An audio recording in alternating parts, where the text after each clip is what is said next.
We are back. There it is. We are back. I'm claiming everybody is family except for Phil Heimlich. I'm sorry, I missed that comment, sir. I said I'm claiming everybody is family except for you, sir. Is family? Family, that's right. Oh, I'm not family. Is that what are you trying to say? You know? Extended family, Phil.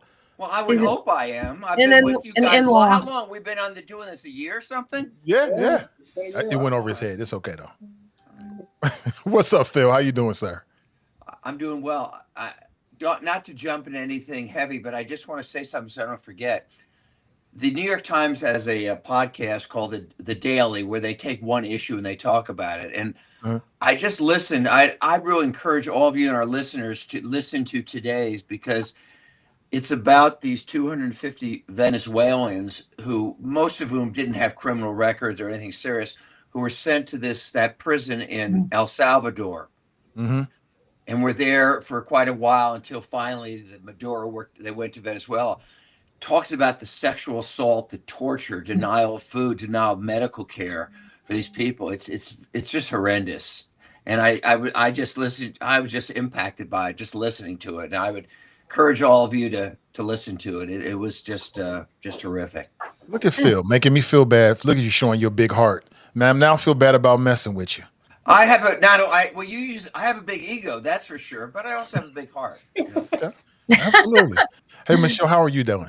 Good to see you. I'm very good. Very good. Good to see you. Tarris, sir, how you doing? The elephant in the room, how you doing, sir? Wonderful. Glad to be here once again. Glad to be here. And Kevin Aldridge, the voice of reason. How are you, sir? Hey, happy Tuesday to everybody. Good to be back. Good to be back. Good to see everybody. And to the audience, Kevin, do you want to explain your background? Because my understanding is you are in the process of impacting for better or for worse the young minds of our society. Only for better. But yeah, good point. Only for better. It's in the eye of the beholder. Okay. Yes, it's my honor to be here at the Ohio Media School here at their campus in Norwood. Came out today to speak to some of the students here, primarily about working with us on the Hot Mic podcast. So we're trying to get a few interns to come and help us improve the quality of the show and the production and do some stuff that quite frankly, Nathan and I don't have the capacity to be able to pull off by ourselves, so we needed a little help. You talking about like common sense or something more technical? That too. We We talked about them bringing their creative thinking to the show as well. So I think we got a good crop of students who are interested. So I'm excited. Yeah, absolutely. That excites me. Yeah, absolutely. I think it will be for the right interns. I think it'll be the kind of thing that'll build your resume for sure. So looking forward to it. But I want to say what's up to the people in the chat. And I want to start at the very beginning. Got a lot of folks here. I appreciate you. I mean, time is everything. And for the people in the chat, working and taking care of your business and your family, the fact you take a little bit of time with us means everything. Callie writes, good evening, people. Good to see you. Good afternoon. She corrects. Pamela writes, good afternoon, Nathan and the guest panelists. We like to say crew. Kamika writes, hey, everyone. Good to see you. Regina, good to see you. Crutha, Steeler fan. The bane of my existence. Did they win on Sunday? I don't even check anymore. Did the Steelers win? I think they did. Okay. Well, congrats to the Steelers. I ain't going to hate on you. Pat's in the house. Good to see you, Pat. Tony is in the house. Always good to see Tony and Pat and everybody. Nat writes, good Tuesday, Nate and crew. Listen, just take a second and hit that like and share button. It means everything. And just a little bit of housekeeping. Starting in January, new season of the Hot Mic Podcast, season 2. And on Facebook, there's going to be one big change. When you watch the live stream, it will only live stream on our Hot Mic Facebook page. So we'll be live streaming in 2 destinations, YouTube and Facebook. First, Hot Mic Cincy is where you can find us. So if you haven't already done so, if you like to watch on Facebook, just go to our Hot Mic Cincy Facebook page and follow us. And that way you'll get the notifications. All right, let's get straight into it. So some big news has happened in the last few days, and that is a big-time settlement for the city of Cincinnati. Remember going back to, I believe it was the Breonna Taylor protests during COVID. There was a lot of outrage about the way protesters were being treated. Some people said they were mistreated, that they were put in harsh conditions outside the county jail. Well, big payoff. I believe that number is about $8 million. And there's going to be individual payoffs for a lot of people into the 5 figures. Some people are saying, hey, the city and or county was wrong. They chose the wrong direction. So this is what happens. Other people are saying, why are you paying off criminals? Why are you paying off people for breaking curfew? I bring it to the crew. What do you think? Who's right in this situation and who is to blame?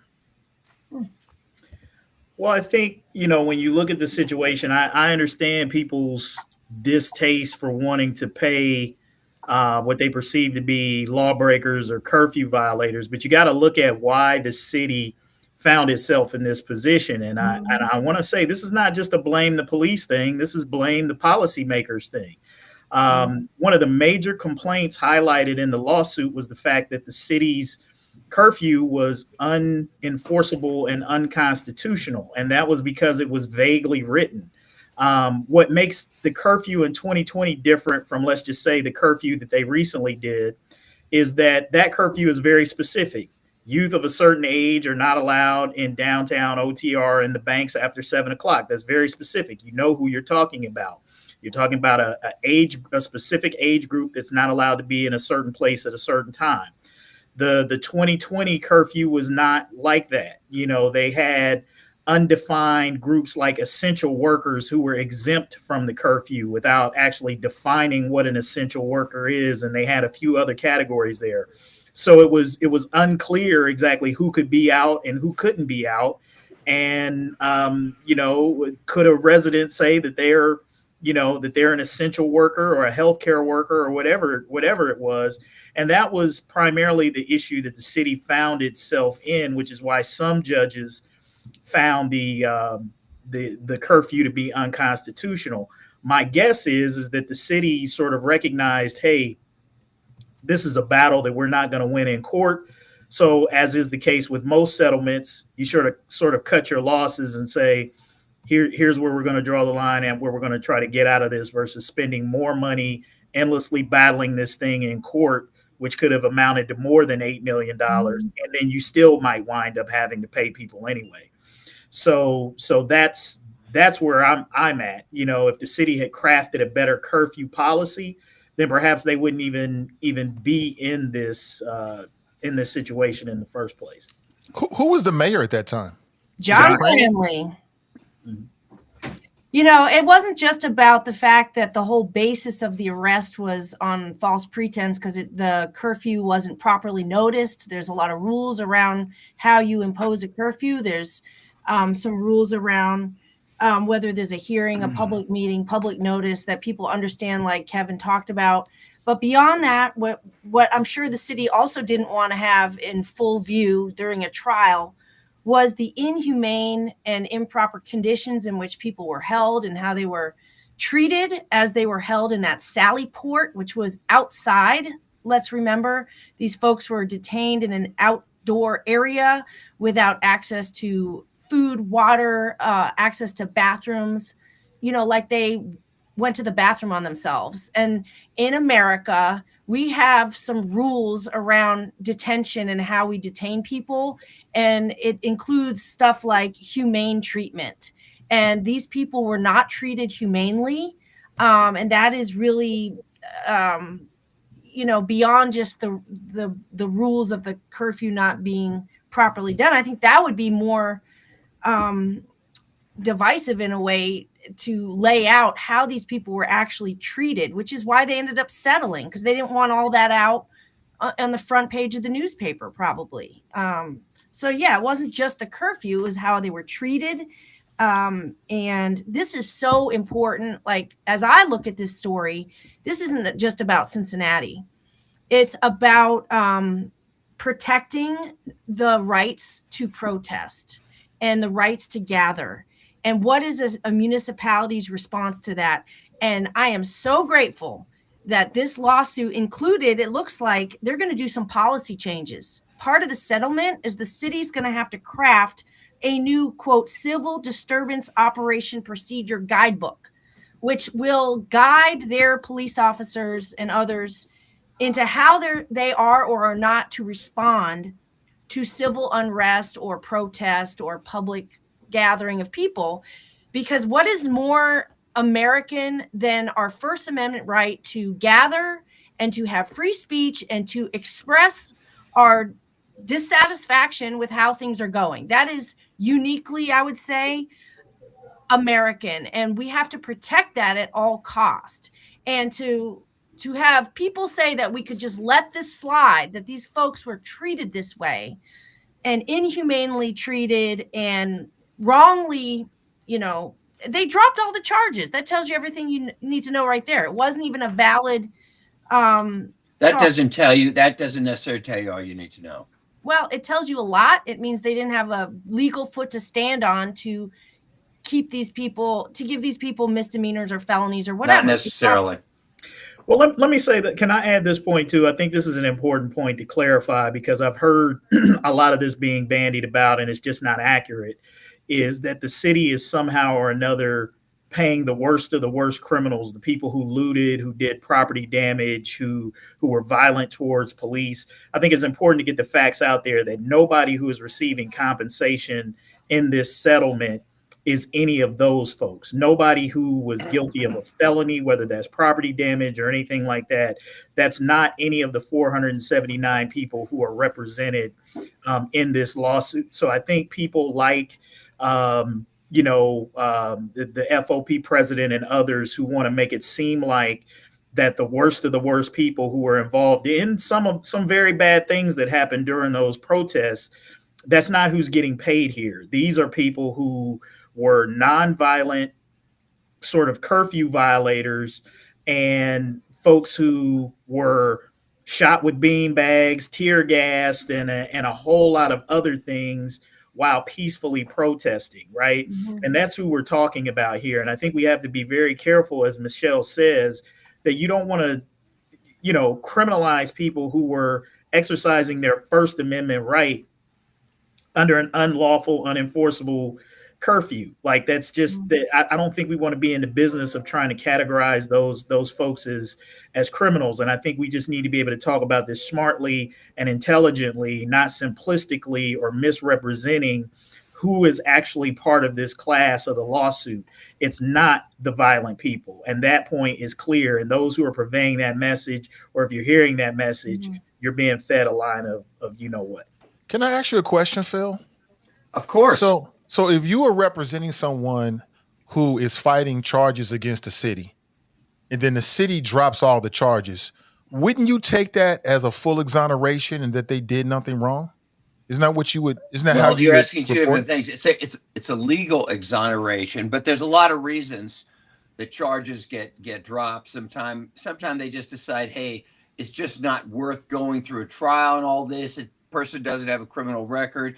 Doesn't mean the person was innocent or acted appropriately, but there's a lot of reasons charges get dropped. I mean, look on a bigger scale. Look what just happened in with the thugs from January 6th. Okay, they were everything was dropped there because just for political reasons. So there can be a number of reasons. No, I hear you. I'm saying, but if you were representing someone, wouldn't you? If that was the result of a case in which your client was the charges were dropped, wouldn't you put that out there and say, hey, listen, there was never any dare there. They were innocent from the beginning? Isn't that the way that you would put it? I would be legally required to, because I have a requirement legally to represent the best interest of that client. It doesn't necessarily mean what I'm saying is good for the city or good for the country or the county. I get it. So, lawyers are obligated to act in the best interest of their client. And Absolutely. listen, those January 6th insurrectionists, they were charged. They were found guilty. Some of them were doing time. And then they got, a pardon from the president. Let me give you an example, if I could, of maybe you're right, Michelle. That's maybe a bad example. I believe, correct if I'm wrong, that didn't Trump get the government, or isn't he trying to get the government to pay Ashley Babbitt's family like $3 million? Mm-hmm. That is a classic example of a total injustice.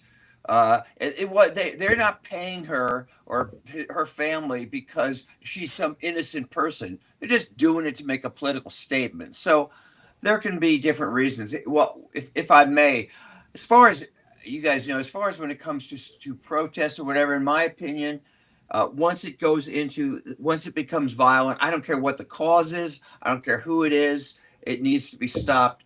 And we can argue that goes back to the 2001 riots, insurrection, goes to this. But here's the thing, though, to remember about the settlement, which is why I don't have a problem with it. As you know, there's open records laws that basically say a legislative body can't meet in private. Okay? A majority of them cannot meet, whether it's 2 county commissioners or if it's 5 council members. The exception to that rule is what they call executive session. In other words, when there is a lawsuit by or against the city, you don't want publicly to tell the other side, here's what we're afraid of or something. So that's the exception, where if we're on council, we meet privately, the whole council with the attorneys. I'm guessing in this case, the legal advice that these council members got was, hey, we, the law department, recommend giving them this money because we could get hit up for 2 or 3 times more if it goes to trial. So I think that's probably what happened here. So can somebody, maybe Kevin, Michelle, I don't remember all the details in terms of the timeline. So there was a protest that was raging. Did the city put a curfew in place to try to, basically kill off the momentum of the protest? No, Is that what happened? What happened was, I think it was after the initial night of protest, there was some violence. There were some stores that had windows broken out. There were maybe some issues with police interaction with some people. There were definitely some things that happened. And so in reaction to that, I think, maybe blocking the highway or some other things, there were some other things that went down that in the aftermath of that, Cranley came up with this hurried sort of plan to put this curfew together to try to tamp that down. So here's the thing, right? Like, nobody would argue with him about the precautionary measures that you take. I agree with Phil that once violence breaks out and things happen, the city has an obligation to try to protect the citizenry, businesses, and property. So it wasn't the fact that the curfew was out of order by putting it in place. It was the fact that you hurried it so much to the point that you didn't cross all your I's and dot all your T's to make sure that it was constitutionally sound and enforceable. That was where the breakdown was, not the fact that you tried to institute the curfew, because let's just be honest, we saw in a lot of cities around the country where you saw it, particularly in Minneapolis, where you saw some very serious property damage and things. You can't justify that. You can't try to say, oh, people are upset. Like, there's never any justification for that type of action, and the city is well within its right to protect people and property under those circumstances. And I think that was the idea behind it. It was just poorly executed. I think the other conversation is on the tactics that police use, which Michelle brought up the point that the city has now learned, has seemingly learned, and has adjusted the tactics to which police use for protests. And we saw that in action, when we had the protest recently with the imam who was being detained by ICE. There were some protests there, and Cincinnati police handled those protests very differently than what you saw in 2020. And in fact, a lot of those protesters were complimentary of the city and the police and how they handled it. Now, you saw what happened when they ran into those same bad tactics that Cincinnati used to employ on the bridge to Covington. And Covington is going to be looking at a similar lawsuit and probably a similar, if not more larger payout than what Cincinnati just did in this case, because of the tactics employed by police. Cities and police departments are going to have to get smarter about the tactics that they use when they're trying to disperse crowds and do that sort of thing with protests. I even think in the aftermath of this, Mike DeWine called, Republican Governor Mike DeWine even called for the possibility of thinking about statewide procedures and practices for dealing with crowd dispersals and these types of things, because even he recognized that some of the tactics that are being used by police are probably not the best. Mm-hmm. Tamaya Denard is into the room. Hey, Tamaya. Hello, everyone. Hey, good to see you. Glad you can make it. Thank you. Talking about the multi-million-dollar payout to the folks who felt like they were treated badly by city law enforcement. So what's your take? I mean, if protesters broke the curfew, why is the city writing a check at all? That's one question. I mean, there's just certain, I guess, there's certain laws. I mean, just because something's on the books doesn't mean that it's just. And I feel like, we can point to any number of laws that are written by legislators. That doesn't mean that they're good for folks. I'm happy. I'm excited that the city is paying folks out, because a lot of people, we essentially, you cannot police. Sometimes there's a loss of sight as to what belongs to who, and what the people's roles are, where police roles are. The line gets blurred, and I'm always happy when there's some sort of recognition of the people, and I'm excited about the payout for the folks whose civil rights were violated. Mm-hmm. You said excited. Why excited? That's costing taxpayers. Well, that's not their fault. The police, I'm excited. Well, the money's there. It's going to be spent, and it should be spent on if there's a violation of some sort of civil rights or some sort of rights, it should be paid out. So I am excited about it, because it's a recognition more than the payout itself. In terms of the city's budget, what the city can offer to pay, that's a drop in the bucket. But more than anything, it's a recognition more than the cost. It's like the real cost, and there's a nominal cost. And the real cost is the fact that there's a recognition of a violation of rights, and that cost is invaluable. Is there one cost real quick, Kevin? Is there one cost that we're overlooking? So if the city paid millions to protesters who were detained, maybe unlawfully, okay, I understand it. But who pays the emotional bill for all the people who feared the unrest, right? Because there was a lot of people who were afraid about what they were seeing taking place on their television screens, right? And it just seems like there's a side of this that is rarely talked about. Well, why were they afraid? Yeah, and I don't know about that because I personally was in the protests that day, that weekend. I marched through the streets of Over the Rhine. There was hundreds upon hundreds upon hundreds of all kinds of people, old people, kids, white people, black people. It was a very diverse gathering. It was in conjunction with national movement to call attention to the injustice of the George Floyd murder. There was major public support for people taking to the streets to express their outrage. And remember, this was during COVID. So people were sort of risking just getting out in public in terms of from a health perspective. I remember there was at the courthouse in the morning, a number of us did a sort of, people were putting their bodies on the ground, in solidarity with the experience of George Floyd, that he was kept on the ground as he died while people watched in law enforcement. I mean, there was a lot of conversations and discussions and actions and people marching and signs. And I didn't see any violence personally. This was during the day. Later, I remember it kind of was working through the crowd that Cranley was going to impose a curfew, or there was a curfew. And most people were like, why? It just seemed like, oh, this is John Cranley again, trying to, squash everybody's, ability to do something that was very important to many people, which was to publicly stand with that Black Lives Matter. It was the Black Lives Matter movement happening. It was very strong at that point. And for this mayor to say that everybody has to go home because it's too unsafe felt ridiculous to many of us. Can I talk in a different perspective, perhaps? During all that peaceful and everything that Michelle spoke of, I wasn't out there, so I can't speak of that, but I do know what I heard on the other side of the game of there being paid antagonists who were placed there to create havoc.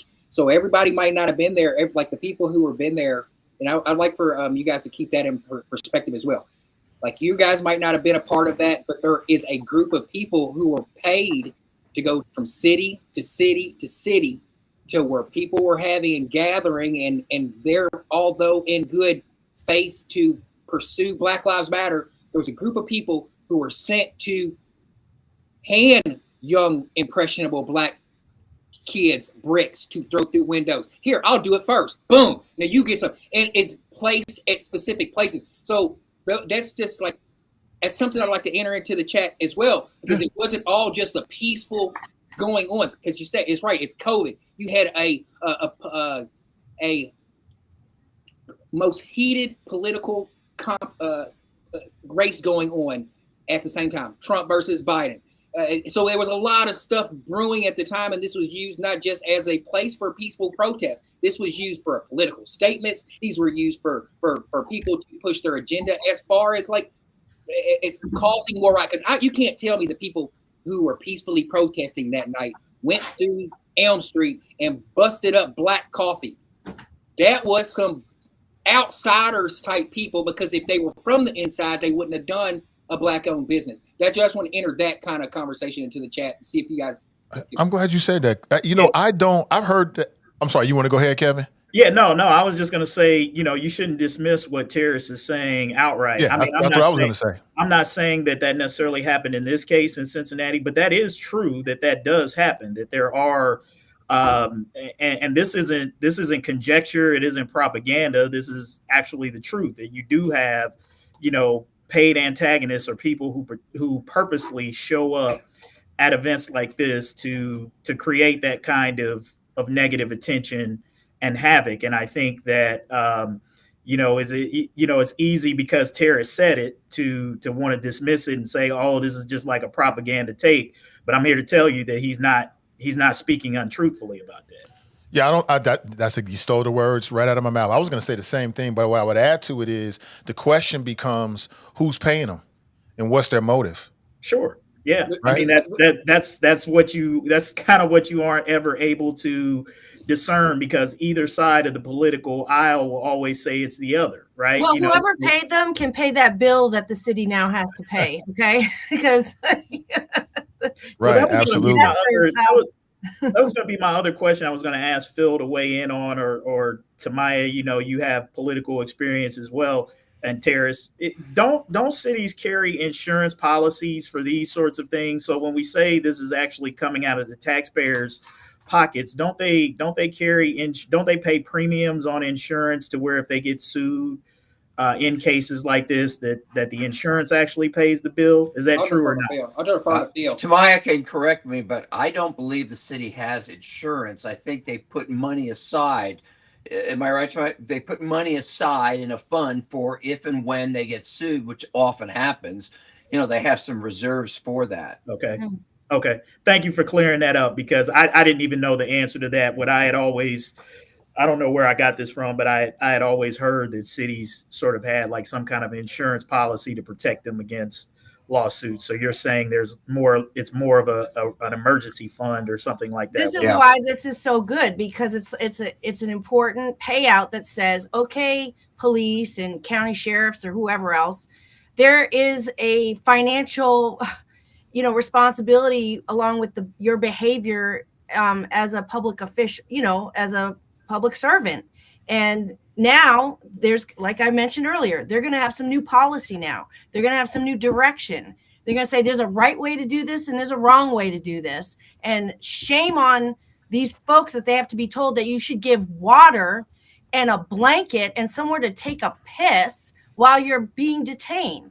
I'm sorry for my language, but I mean, that's inhumane. This is not how we as Americans want each other to be treated, whether we're guilty or not. It doesn't matter. There is a bottom line of how people are to be treated when they're in detention. And they violated that. And they treat these people like animals. And it should not happen again. And guess what? Now it probably won't happen as frequently, because now they're going to have to pay for their behavior. So that's what the good news is here. I think that's what Tamaya's saying in part, right? I mean, yeah, I think the question you were asking earlier, like the onus is not on the people whose rights were violated. The onus is on the people who did who performed the violation. And that's what I was saying. Right. To your point, Michelle, there's the larger picture is, yes, it's $8 million, but the larger picture is what is being put in place so that things like this don't continue to happen. And just to be quite honest with you, I think part of the reason why, just in terms of like city budgets, when I was on council, police budgets, and when I was on council, I take pride in being the only council member who consistently voted against police raises. Not because I don't think police. I knew I was going to lose the battle, but the point was to start normalizing looking at police and not just giving them money for the sake of giving them money. Like, there needs to be more accountability when looking at budgets. All right. So can we all agree, like, this is the way the system is supposed to work? Like, the city did what it thought it was the right thing to do in trying to deal with vandalism and violence. They may have overstepped. It appears they did overstep. The courts jump in, lawsuits happens, then reforms happens. That's the way we have the system set up. It would be nice if John Cranley made I don't know if John Cranley's weighed in on this yet. Yeah, he has. He supported he weighed in pretty strongly supporting the police. Well, isn't that unfortunate? Because it was under his watch. No, it's not necessarily unfortunate. It is. Here's the deal. He probably wants to run for mayor again. Well, I mean, Michelle, here's the thing. People should remember what he's saying. You're taking the various allegations about depriving people of bathrooms and water, which may or may not be true. You don't know. They're true. Let me finish. I can guarantee you, when they go into that executive session, the city lawyers say to the council members, look, here's what we did wrong. It isn't necessarily we did everything that the lawsuit accused them of, but so we don't know for sure if that actually happened. I know for sure, because I know some of these people. Well, okay, but the point is, we don't know exactly what the basis for the payout was. Obviously, the lawyers felt there were some violations, okay, by whether the police or the jail or whoever, and they felt that they were vulnerable to a big verdict on that, whatever it is, and that's why they recommended it. What did John Cranley say? A little bit of trouble with Fields. John Cranley basically came out and spoke in support of the police, that he thought they did an excellent job. Big surprise. And Respectfully, Phil, I feel like you're towing the line there. Either what you just said was the police, the city paid because they may or may not have been a violation, but then you're admitting there was something that was done by somebody. Yeah, but you also said you weren't sure if anything happened. So which one is it? What do you mean? I wasn't sure if anything you happened. Said, well, no. What I'm saying is I don't know if the thing about that Michelle was talking about, depriving people of water, depriving them of bathrooms, I don't know if that was really the basis for the settlement. But I will certainly say that there were some things that were likely, I don't know which ones, that were done wrong, which led to the lawyers recommending the settlement. That's right. Here's my thing on what it's not what Cranley said, it's what he didn't say and what he didn't do, which is take accountability. Look, if you want to, I'm not surprised that he defended the police, and I'm not entirely going to lay everything at the feet of the police. I think this is a product of bad policy, right? Police enforce the rules. They enforce the laws. They don't write them. They don't come up with the curfew policy. They don't come up with the patterns and practices for how to disperse crowds or what use of force looks like. Those are all things that are determined by people who wear suits like John Cranley. That's right. And so what he needs to own up to was his role, because it was him who pushed for the curfew. Yep. It was him who pushed for the police chief to up tactics and things of that nature against the protesters. So Cranley, I'm not one of those people who's going to say, hey, look, blame the police. And I think that's part of what police are agitated about. They're like, hey, we went out and did our jobs in terms of what we were told to do. And you see how the city is coming back now. We're changing our patterns and practices and what we're telling our police officers for how to deal with this. And again, I bring up the Imam situation. Peaceful protests, no violence, better tactics, no right? Payouts, no lawsuits. Absolutely. And John Cranley likes to claim a lot of things about his tenure when he was mayor. He likes to claim how he made poverty, drop significantly. He makes a lot of claims of success during his 8 years, was it, as mayor? And for him to not, like you're saying, Kevin, not step up and take accountability for his part is, not surprising, of course, but it's totally irresponsible. And it just tells you who he really is, who he's always been, And so I hope people remember when he tries to get back into the public sphere and possibly run again, that what he said about this and where he stands on the treatment of citizens and taxpayers in this town and how they were treated, and that he sided and he took the wrong side and he didn't take any accountability. I want to take issue with Kevin Loudit. Kevin, I hope I'm saying your last name correctly. I see your comment in the chat. I think the police and the legislature are equally responsible. I feel like, yes, the curfew should not have been imposed, but looking at the legislation, there's also the way you carry out the legislation. So I'm not going to just and to your point, Kevin, I'm not completely just going to absolve the police of their, thank you, Loda. I'm not going to just absolve the police of their responsibility. They weren't just merely going out and doing what the city council told them to do. Is the way they did it, and they did it because they didn't care. They didn't because they knew John Cranley wasn't going to hold them accountable. So I'm not just going to just absolve. Yeah, I know, Phil. I've been there. I sat in the seat too, and so I'm just saying, I know what the process is for passing legislation. I didn't sit in the seat as long as you have, but I do know the process, and I know that the mayor sets the tone. And I know if the mayor likes green M&Ms, yeah, it's true. If the mayor likes green M&Ms, because then everybody else is going to like green M&Ms. Who wants to kowtow to his favor? Not only did I serve on council, I served with John Cranley, so I know how he works. I did too when he was a council member. Though, in fairness, I believe the so-called strong mayor or stronger mayor started the year after I left, whereas I think, Tamara, you had that kind of so-called strong mayor separate election in place the whole time you were on council, right? It's a little different situation. Absolutely, you're absolutely right. But I'm just saying, so the policy itself, the way it was written, thanks, Nicole, the policy itself might not have had the violations written in them, but the police interpreted it that way. So that's why I'm not quickly to absolve the police of their responsibility. They had to actually execute and carry it out. They're the enforcers of the law. They're the executors of the law. So while the council might have created it, while the mayor might have created, I think there's equal responsibility. Thus, that's why the payout is there. Interesting. Yeah, and to my understand what I'm saying, I agree with you. I'm not saying that, you know, certain police officers are ones who did things that were clearly either a violations of people's rights or an abuse of the discretion that they have at a minimum. I'm not absolving them from it, but I am saying that, you know, you can head a lot of that off with clear direction from your leadership about how you expect, you know, these officers to perform in these sorts of environments. And I think that's being conveyed now. You know, again, there's clearly messaging that's going out to police officers that, hey, here is how we want you to respond. Here's how we're training you to respond. New training to be responded.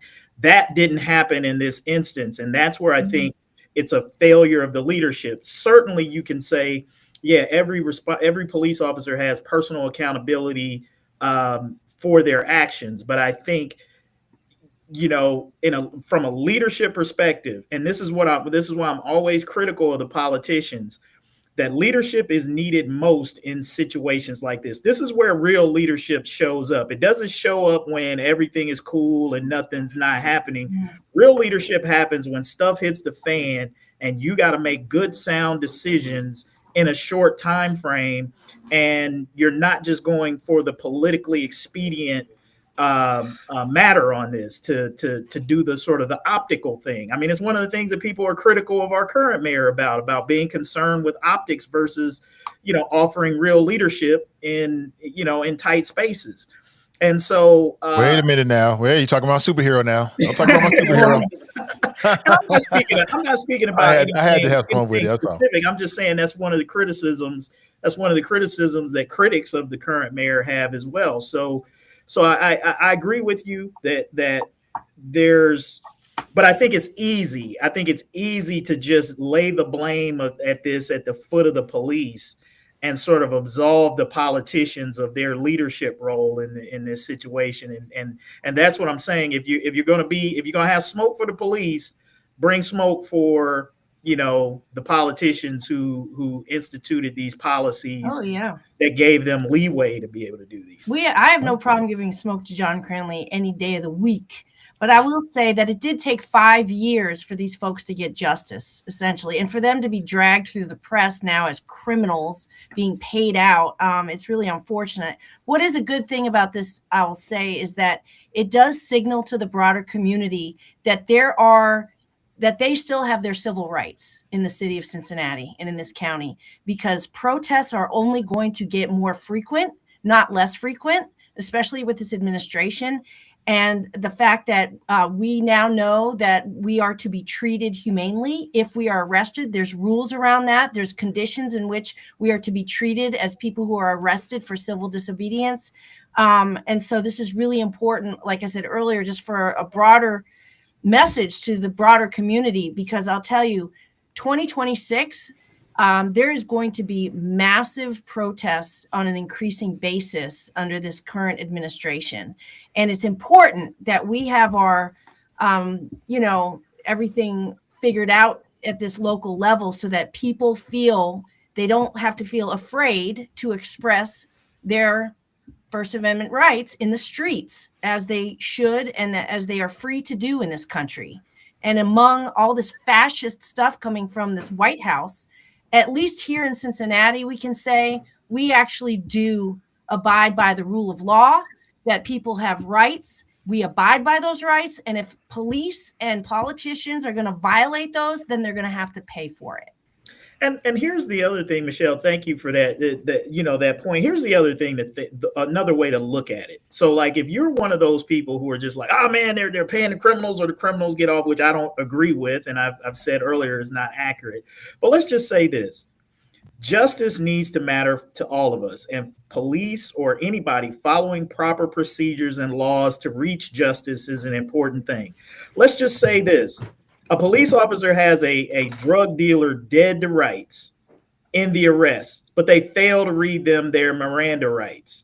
They go to court. That person gets the case thrown out because the cop did not follow the constitutional responsibility and law that that person had. Yeah, that's a shame that a drug dealer gets released out on the streets, but that's justice in our justice system. Because if we start because somebody's a bad person and the cops don't read them their Miranda rights, you should still send them to jail or whatever. Their case shouldn't be thrown out because we think they're a bad person.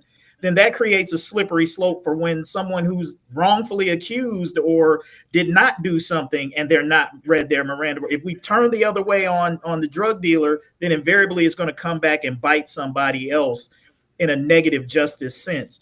And so we can't say because we didn't like protest or we didn't like what the protests were about that people's human rights can be violated. That's fine when it's somebody that you don't like, but it's going to be a different story when it shows up on your doorstep, and it will. So my argument in all of these cases is whether you agree with the payout or not, what we should all be in favor for is justice and people's rights being honored, whatever conclusion that comes to, whether we like it or not. Because when we start saying, hey, some people deserve rights and others don't, that's a slippery slope that we can go down, and it's not going to end good for any of us. Yeah, I can get with that. All right, let's switch topics here. So I'm going to do something a little different. I'm going to throw you a curveball. This was not in the notes, but I think it's easy to digest. I'm going to show you Is this like a pop quiz kind of Nathan? Yeah. Right, You can say that. It's like a pop All quiz. So I'm going to, very easy one. I'm going to show you an image, and I just want your gut reaction. All right, you ready?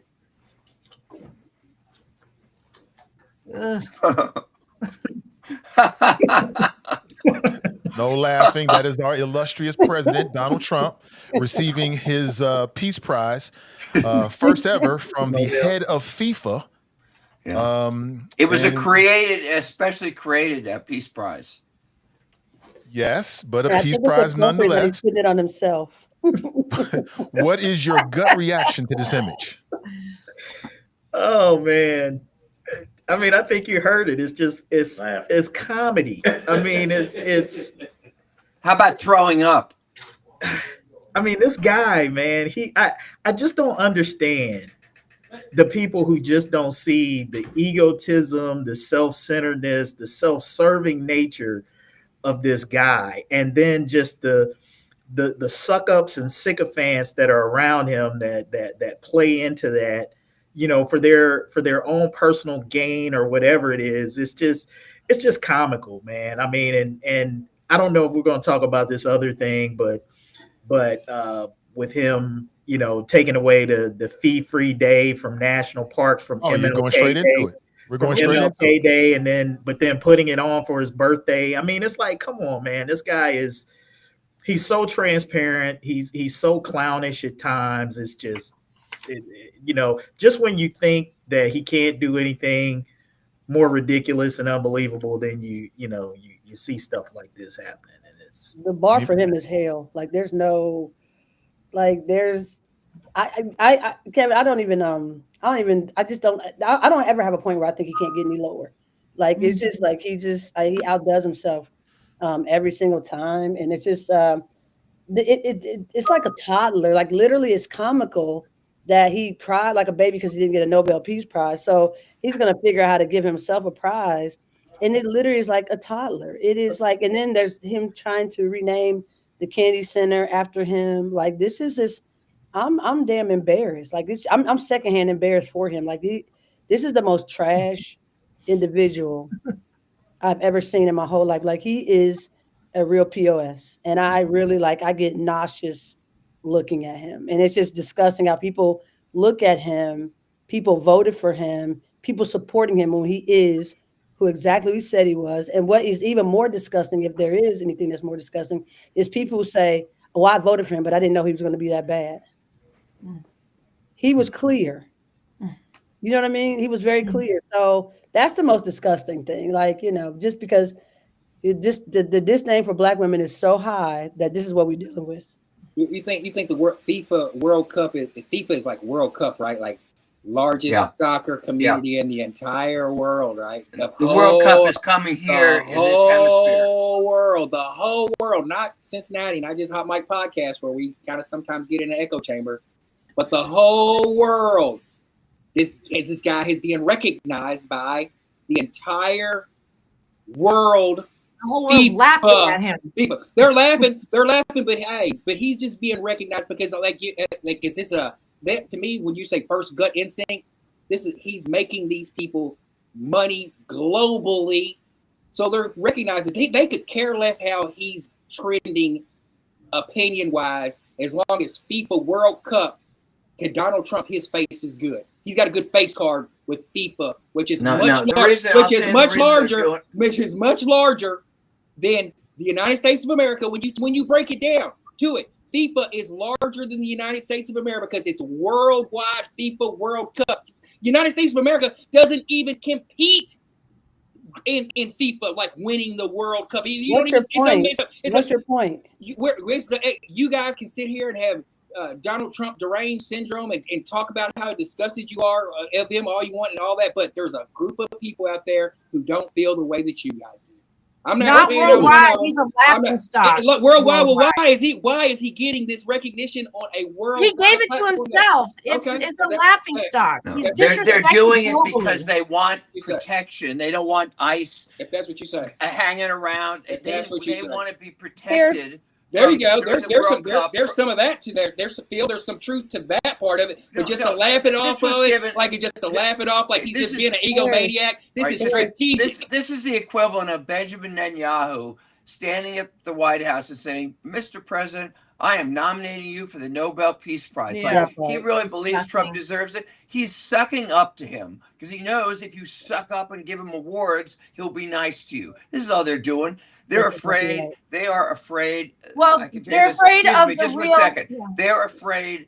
FIFA's afraid that if they aren't on good terms with Trump, that they're going to be ICE agents hanging around these matches, trying to arrest people, not necessarily players, but fans or whatever. And basically, they're giving them this to kind of suck up to them. That's what it comes down to. It's not going to work. We're still going to have ICE agents because there's a lot of quotas that haven't been met and that they will be met during FIFA games. And let me tell you, what really matters is the approval of voters in America, which on every measure that he ran on is now way down. And that includes among MAGAs, from immigration to inflation and prices to job security to national security to affordability. On every measure, when you look at the current polls, no one is happy with Trump. And the 2026 election will be a referendum on him. And hopefully everybody gets out the vote, because this man is an existential threat to democracy in this country and us sliding into fascism. He has the lowest approval rate of any president who had a second term, including Nixon during the Watergate scandal.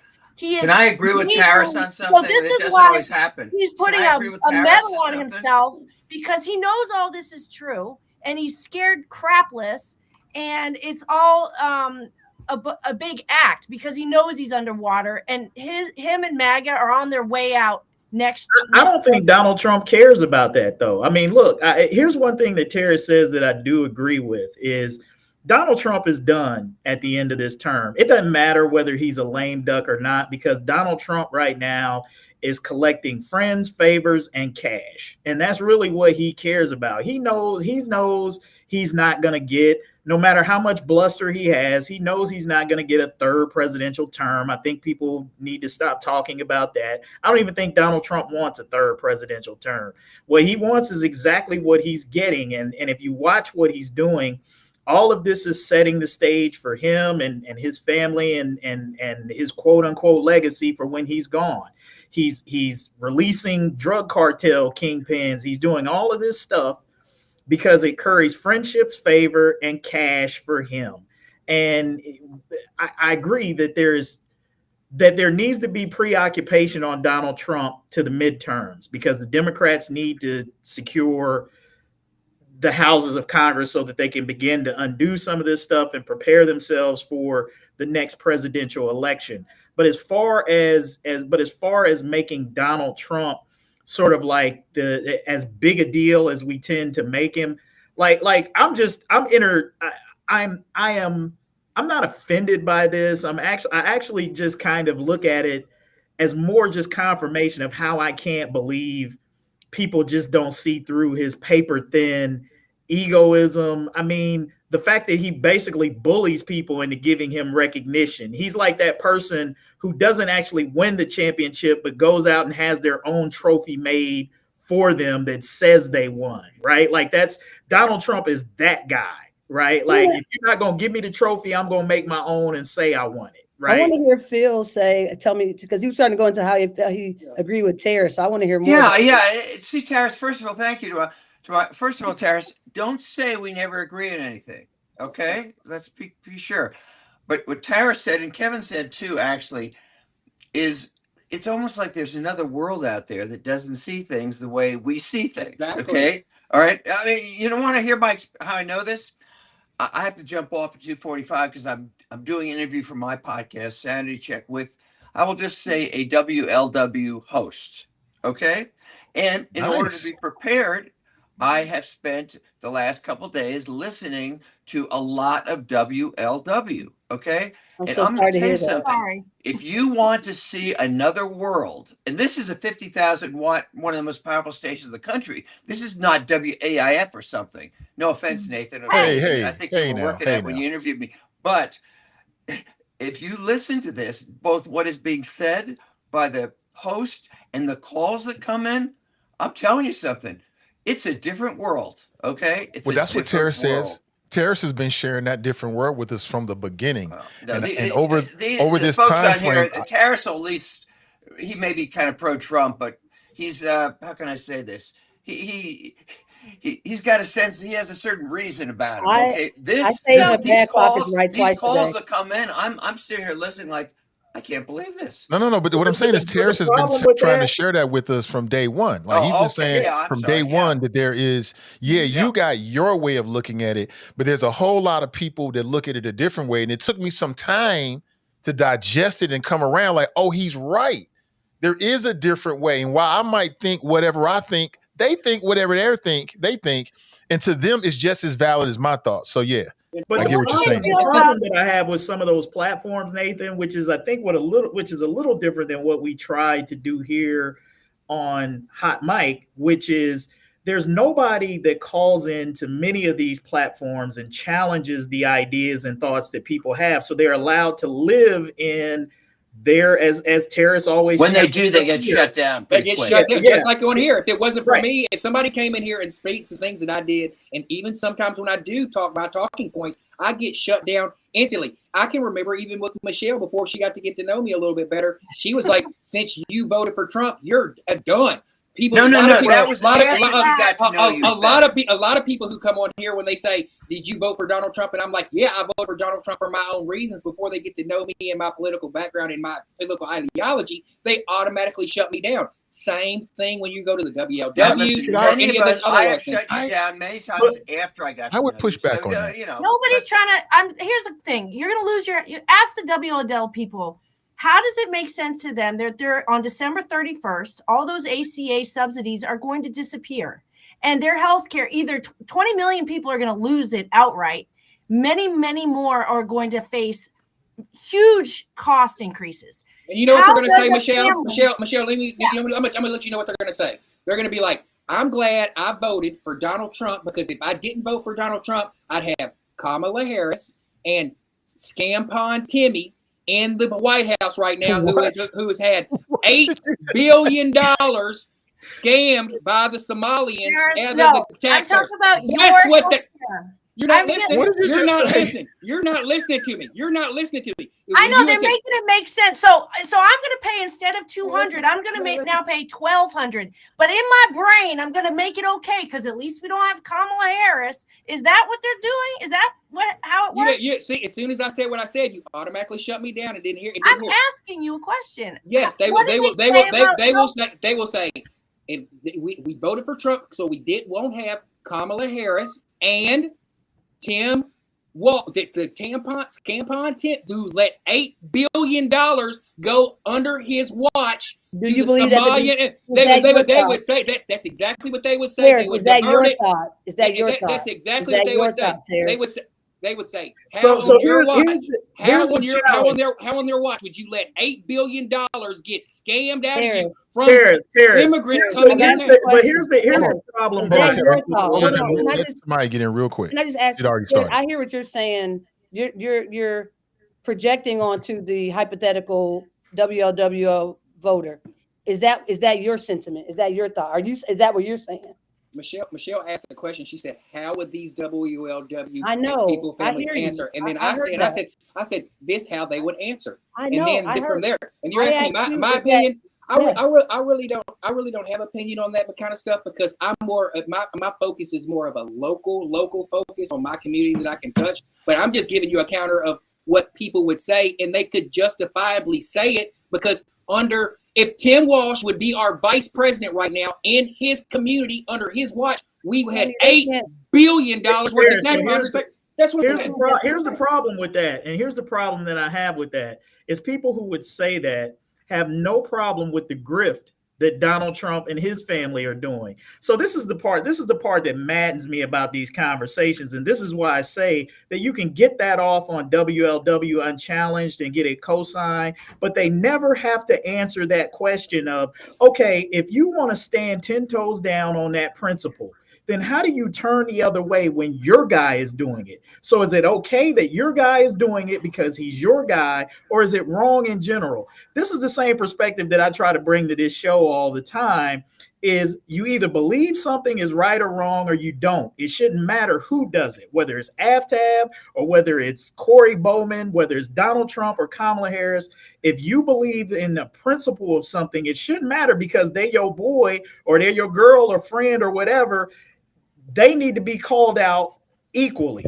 And the problem in our politics, and I say this all the time, the essence of politics is hypocrisy. And both sides do it, right? They do it. They turn the other way when it's their guy or their preferred candidate, but then they want to be ultra critical of the other one. And we're never going to move forward as a country and get away from these corrupt politicians who use and abuse us until we as a country decide that we're going to stand on principles regardless of who the person is. Right. And when MAGA that never gets challenged on when you're in an echo chamber, right, of whether it's a WLW or whatever, or MSNBC or whatever, you got to get outside. You got to get outside of that and have your ideas challenged. MAGA would say it would fuel the racism that they already have because it's immigrants who embezzled the money. So is another level that goes on top of it, because these people there was immigrants that came over and used autism and did all these scams within the government system and scammed up to $8 billion. So they're using that on top of the racism that they already have for MAGA. And I'm saying there's a divide in the Republican Party between MAGA and these and us center right leaning people who you're going to see during the midterms. Like you said, it's going to not just determine. Like ours is in May. When we're doing the primaries, when we're doing our Republican primaries, you're going to see a lot of people who are standing up against MAGA get challenged. Give you guys an alternative perspective on alternate universe. It's an alternate universe that is very real, Michelle. It's very real. It is very real. Very real. Healthcare subsidy. That's all I'm asking. Is how I'm genuinely curious. They would say, okay, you're worried about healthcare subsidies when you got these immigrant Somalian people coming over to our country, embezzling money, taxpayers' money, using subsidies like autism and using hunger and using all these things. And they would say, if the Democrats, if Kamala Harris and Tim Walsh were in presidency right now in power, we would be having that going through all over. So we're happy that we got Donald Trump. So anything that you would say, they would revert back to that. I think he's right, Michelle. I mean, he's telling you what they might say in reaction. This is why I don't think he's saying that's what he thinks. It's totally a cult of personality based on stuff that's not embedded in anything real. I'm talking about these are real. These are real things that are going on. There was $8 billion so are they being blaming embezzled. our healthcare crisis on Somalians or whatever? Is that what they're doing? They would say, why are you worried about that whenever if under the regime of Tim Walsh and under his regime, more stuff will be going out the window, and we will be worried about more other stuff than health. So okay, I get it. So don't worry about how bad it is, because it'll be much worse if the other side wins. Exactly. Wow. That's how. You know what? We deserve better. We deserve better in this country. That's what he's saying. We do. Can I say one thing real quick to Tarris? I would like to think, and it could just because I'm a part of it, but I would like to think that you don't get shut down here, because shut down means you're not in my head, it means you're not allowed to speak. It means that no one's listening. Here, you're going to get challenged. You're going to have to rhetorically back up what you think. You're going to have to offer some anecdotes or some kind of logical line of thinking, or else, it may not go so well over here. So I think there's a difference between being shut down and being challenged. And here we want to challenge you. I mean, not to the point where it becomes uncivil, but intellectually, where we can be stimulated and maybe figure out where people are coming from. Yeah, here's a thought, and I heard this. I think it was a quote from the ancient Greeks who said something along the lines that stupid people are more dangerous than corrupt people. And the notion is what they categorized as a stupid person is someone who is so certain that their point of view is the right point of view. And I think it's a wise notation to all of us to sort of, we can have our convictions, we can have our beliefs, but the reality is what we know is always vastly outstripped by what we don't know. And I don't care how smart you are, nobody knows everything. Absolutely. And as much information as there is out there in the public sphere, there's stuff that's not out there, stuff we'll never know, stuff people will never tell, secrets that we'll never know, that would absolutely change your perspective on a whole host of things if you actually had that information. So I think that to some degree, when we're having these debates, I'm not saying that people don't stand down off of their strong positions, but I think our closed-mindedness and inability to even be open to considering what somebody who sees things differently than we do is going to be our downfall. Because I will say this, that everything that's said on Fox News ain't wrong. And everything that's said on MSNBC ain't right. And there, you see it if you watch the media landscape. There are a whole lot of things that I don't care what news station you're watching, get talked about, and other things that don't get talked about. And so we, just like with the algorithm and what we see on social media, we're never seeing the full picture and we're never seeing it clearly. So I think we have to think critically. We have to be open to listening and saying, and to Tarris's point, not just necessarily dismissing something out of turn because we don't like it. It's like, okay, I'm gonna listen, and then I'm gonna consider. Don't mean I'm gonna believe you. Doesn't mean I'm gonna adopt it, but I'm gonna at least consider it, and the possibility that what you're saying that has some validity to it. And I see so often in our discourse, we're just so quick to rip off and say, "Oh, that's a lie," or "That's not true," because we simply don't like it. Yeah, well, that sounds about right. Here's one last. I'm sorry, Michelle. Go ahead. No, I was just going to say, I mean, while Tarris is explaining the mental gymnastics of making something make sense by pivoting to some other threat, I get that. But the truth is that there has been some polling, and even among MAGAs, people who believe that, they're still not happy with, the affordability, the prices, the promises made about prices going up, that healthcare is going to be diminished or out of reach for people. I mean, I'm holding on to some hope that there's some common sense still that says, well, I'm not saying Biden was going to be any better on this or Trump's. The thing is that what's happening now is not good for Americans, and we have to do better for ourselves, and that will play out, I think, in the midterms. And I think the projections are that there's going to be some shifts here because people don't like, Trump made a lot of promises. He said prices were going to go down. They haven't. He said that by deporting all these. Actually, he's kept his promises. That's the problem. He hasn't in terms of turning the economy around. I mean, I think that's Michelle's larger point, is that he sold the American people a bill of goods. And if you listen to a lot of people after the election, I mean, I know Nathan says it's racism and sexism, but I'm only telling you what the exit poll people said was that the economy was the big reason. why they gave their vote to Donald Trump. And so from that aspect, he has not delivered for those people who claimed that that was their reason for voting for him. Right. Go ahead. Yeah.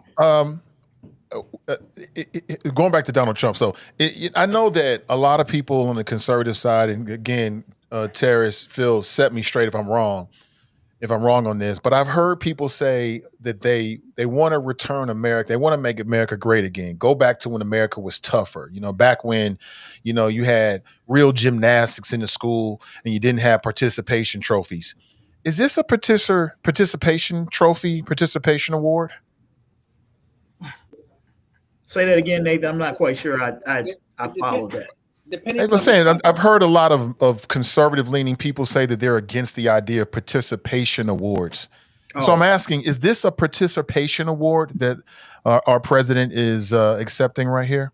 Is this DEI? What is this?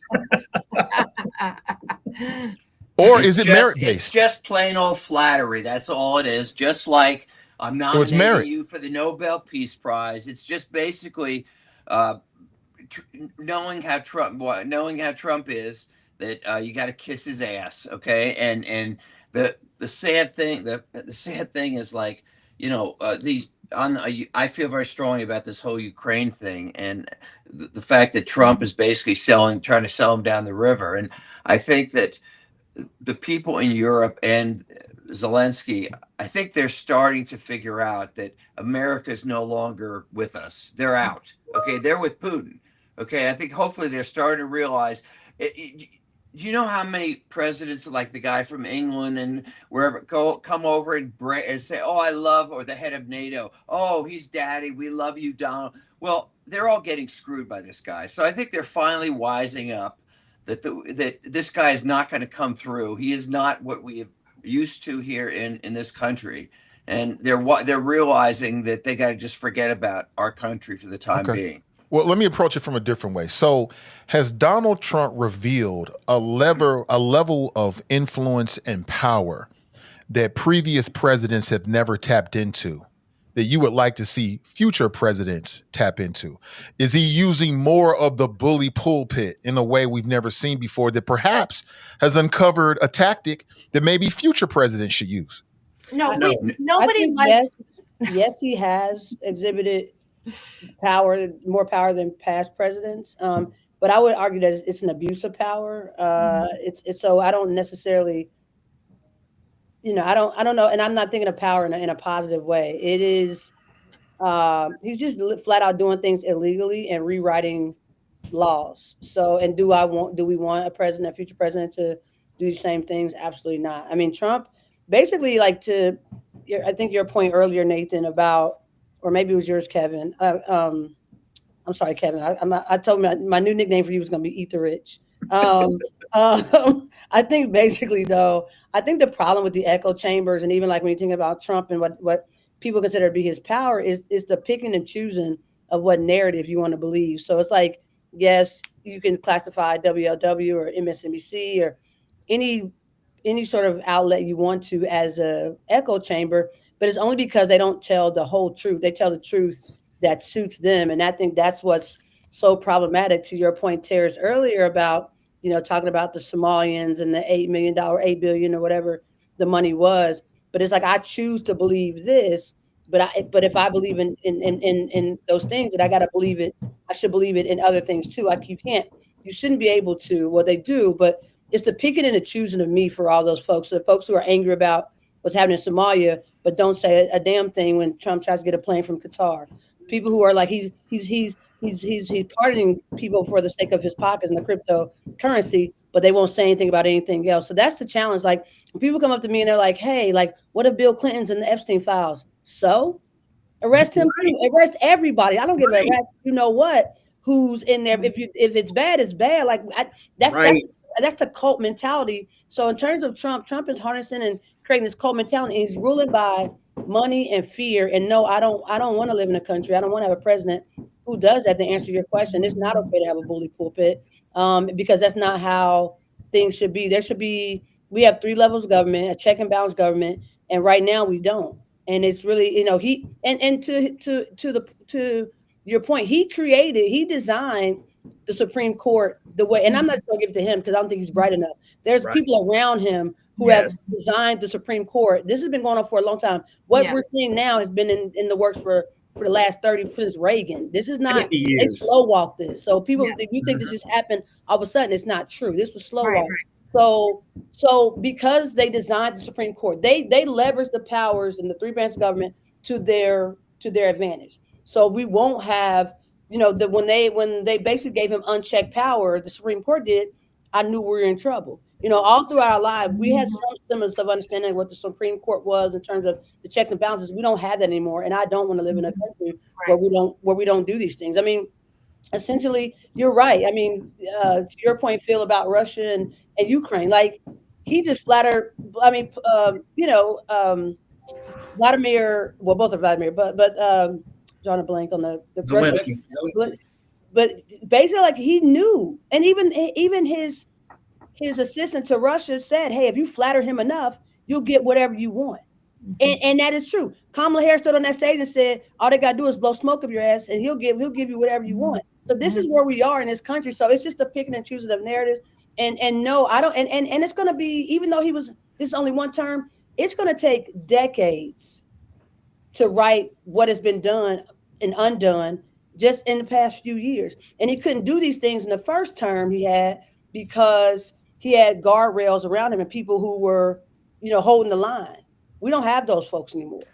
Yeah, I think what Tobias said is very astute, and what separates Trump from the others, I would say, is the word. I get this word is used a lot, but it's norms.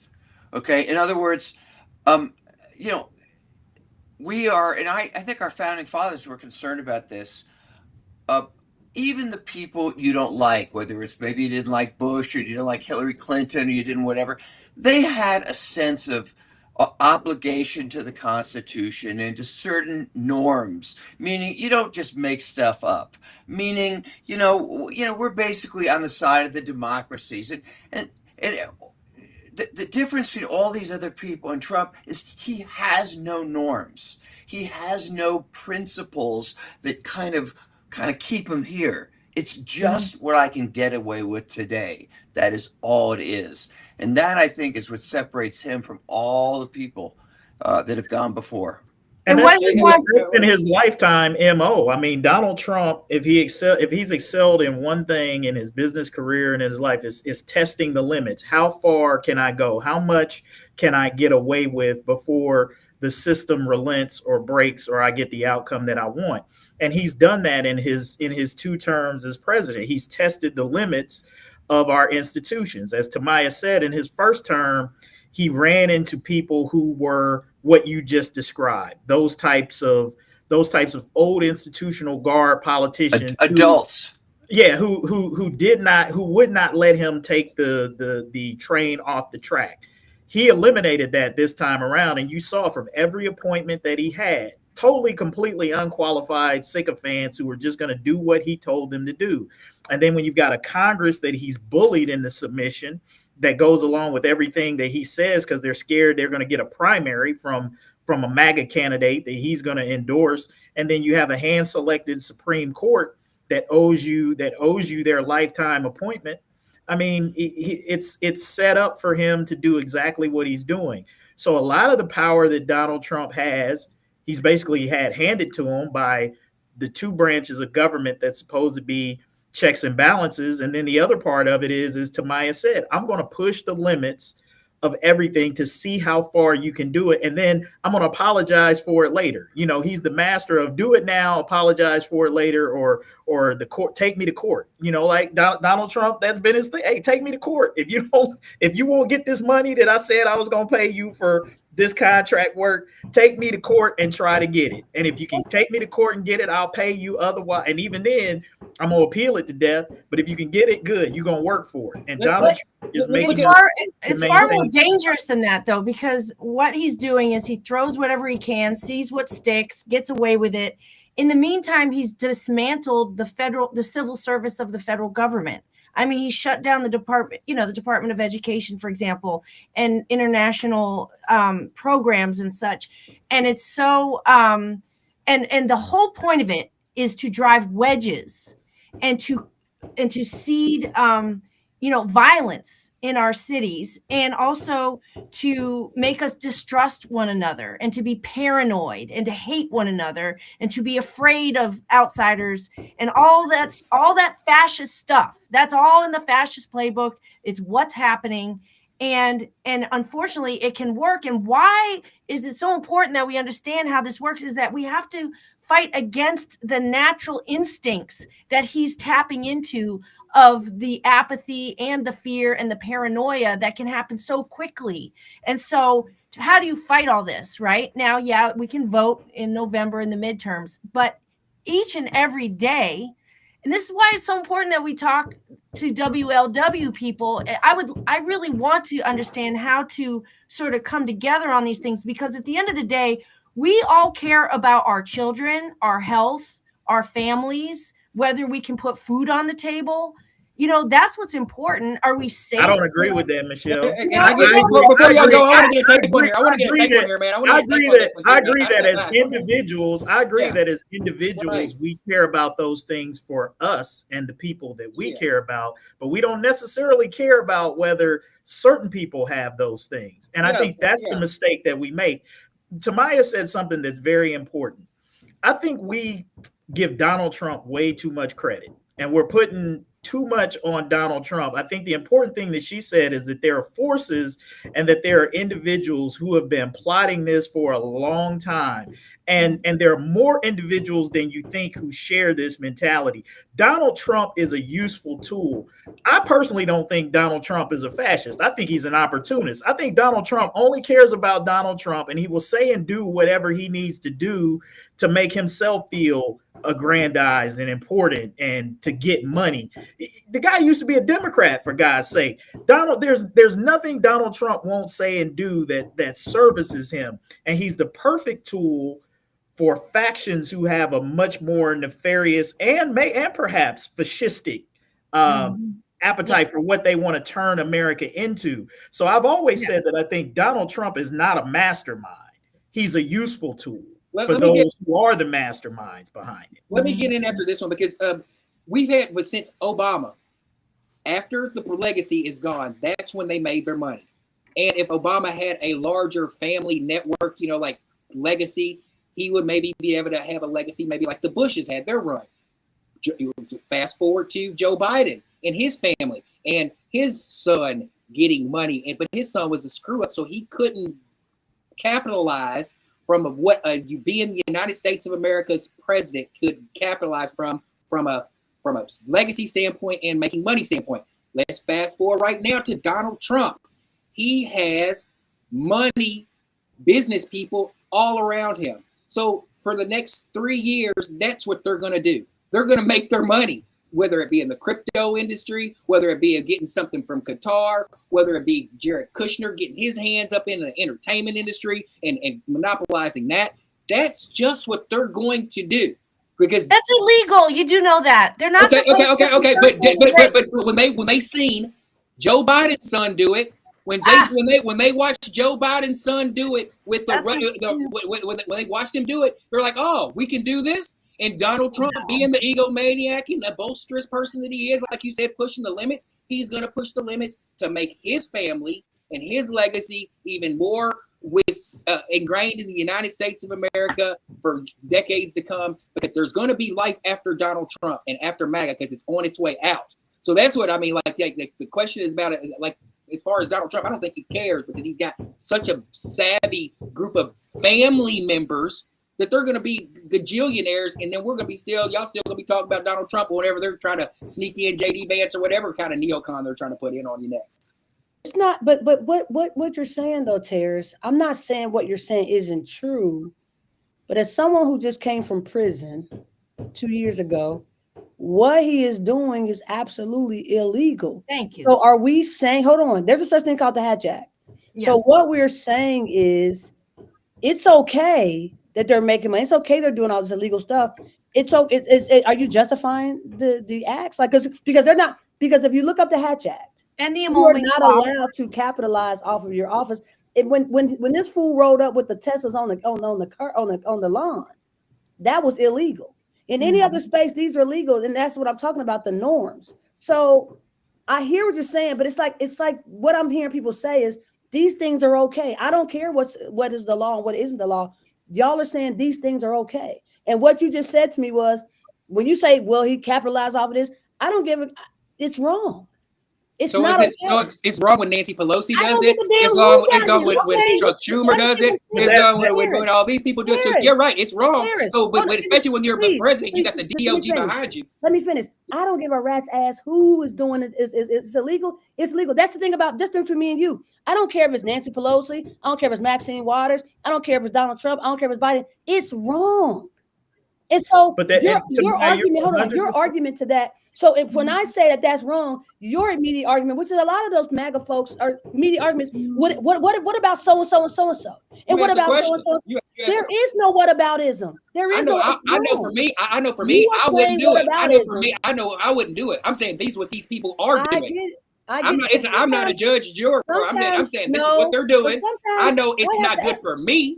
I have to ask you, who are you projecting? Are you saying what you believe? Because I don't know. The line is blurred for me when you're talking about what somebody else. You create these hypothetical people. I'm not saying what I believe. I'm just saying what I think they say. But I'm not saying what I believe. I'm not saying what I believe. I'm saying what I know is going on. I own. We all know what's going on. I own a piece of this stuff, the history that's going on. I'm a part of this. You look like to you. To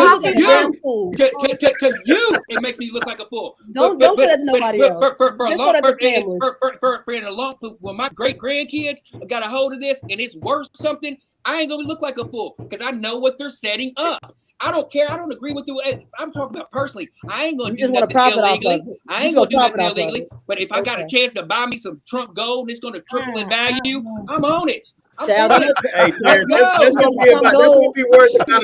be worth about as much as that FIFA medal. Oh no, it's about the same Timberland boot I have on. That's how. Tomorrow, let me ask you a question because I think you posted something about this. Did you ever think about reaching out to the Trump administration to get a pardon? I absolutely would not. Never. Let me tell you something. That's the thing. The thing is, when I don't talk too much about my situation, but I'll give you all a little inside baseball. Okay. When the election was over, my attorney, she reached out to me. She said, "Hey, do you want to pursue a pardon?" And because there's process. I said, absolutely not. I don't want anything from that administration because there's nothing about that administration that's legitimate to me. So I absolutely said no, thank you, and because I don't want it. I don't want to be associated. I'm not asking for anything. I don't need it. There's nothing about anything from that administration that serves me. So no, I didn't want it. But my attorney, because she was doing her job, because she's my representation, she reached out to me and said, is this something you want to pursue? And I said, absolutely not. Mm-hmm. So for someone, and let me just say this, if someone acts like they didn't pursue, and I won't say anything, but if someone acts like they didn't pursue a pardon, they're not telling you the truth. You have to pursue. There's paperwork that has to be filed. There's things that have to be done. And because that's why my attorney had to reach out to me, because she needs to know, she needs to file the paperwork.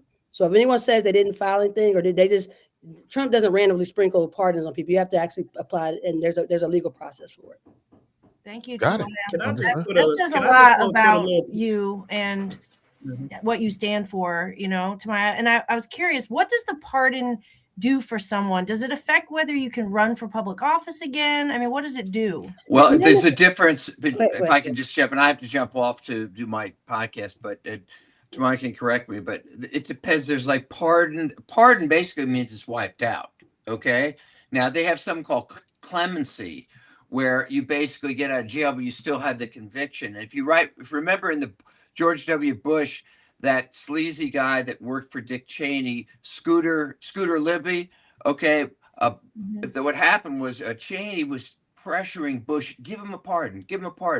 And Bush knew what he had done was just totally wrong. I won't get all the details. So he said, well, I'm not doing that. I'll give him clemency, but I'm not doing that. Now, by the way, when Trump got in, he pardoned him. Mm. Anyway. And that's something. And you said to correct me if you're wrong. You were not wrong. That's exactly right. Interesting. Well, Phil, thank you for your time today, sir. I'll be looking for the pod. Tell people what it is and where it is again. Yeah, I have a podcast, and normally we tape it later than now. So that's normally would be for the rest of the show, but it's called Sanity Check. And I think I mentioned last time that I had Miles Taylor on, I think last week, or I Yeah, think good stuff. he's the guy who wrote the anonymous thing. And I'll just say the person I'm talking to is somebody I'm in his law practice. Longtime friend is Mike Allen. That'll be on next week. But I think it's a fair thing to push back a little on at least some of the things that they say on WLW. So appreciate you guys giving me the grace to jump off, and hopefully see you next week. Yeah, thank you so much, sir. Hey, Phil. Appreciate it. Right. Hey, Phil, before you go, Phil, I want to thank you for explaining that, because when I first heard the name of the show, I thought it was just going to be like you laying on the couch getting psychoanalyzed, or like, which in and of itself would have been worth watching. I'm not saying that Now, if look, that wasn't. let me just say I this: wouldn't I watch, am but- tired of people who hear the title of my podcast and question whether I am the right person to host a podcast with that name. And so, Kevin, I really resent that comment. But all right, I'll see you guys. Have a good one, It's a man. good question. TNT writes, bye, Sexy Phil. Yeah, take it easy, Sexy Phil. You know what, folks? That's all I got. I'm going to do something that I've always strived for, but I rarely accomplish, and that is do a 90-minute hot mic podcast. So this is good. I'm going to leave it right there. I appreciate everybody. And to the audience, thank you so much for your time. I know you're all very busy people. I really appreciate you. And we'll be back. We'll let everybody know on Facebook and YouTube when to check out the next pod. Thanks, Yeah. Nathan. Bye, everybody. Thank you. Thanks, everybody. Man. Take it Yeah, easy. that's awesome. Bye. Good show today. Yep, appreciate it.